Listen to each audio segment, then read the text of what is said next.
Always be closing does not mean what most people think it means. It does not mean pushing for a yes every 10 seconds like some kind of pressure machine. It means something much smarter, and almost nobody explains it right.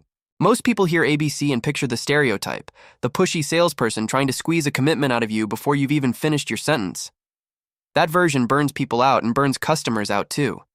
The real meaning of always be closing is about direction, not pressure. Every single moment of the conversation should be moving toward the close, even when you're not technically asking for one yet. Here's what this actually looks like. Closing is not one moment at the end of the conversation.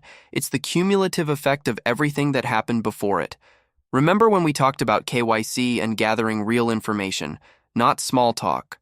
That was already closing, even though no one asked for a yes yet, because that information becomes the exact thing you use later to guide the person back to their own reasons for buying.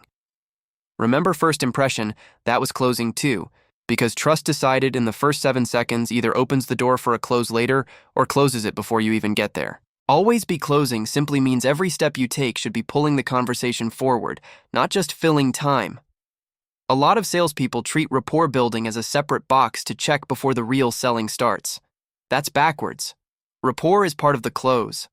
Simplicity, kiss, that's part of the close too, because a confused customer never says yes. Even handling an autopilot response and waking someone up is part of the close, because you cannot close a mind that isn't present. This is why the best salespeople never feel like they're suddenly switching into closing mode near the end of a conversation. There's no gear shift, because they were closing the entire time, just not by asking for a yes over and over. They were building trust, gathering real information, keeping things simple, staying calm and certain in their tone, all of it stacking on top of each other so that by the time they do ask for the sale, saying yes feels like the natural next step instead of a big scary leap. This also explains why aggressive, constant pressure to close actually works against you. If you skip the steps and just repeatedly ask for the sale, you're not closing more, you're closing less, because you never built the foundation that makes the yes feel safe.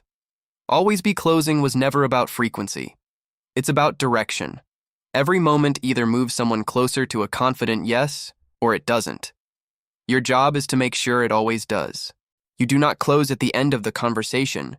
You close throughout it, and the end is just where it becomes visible.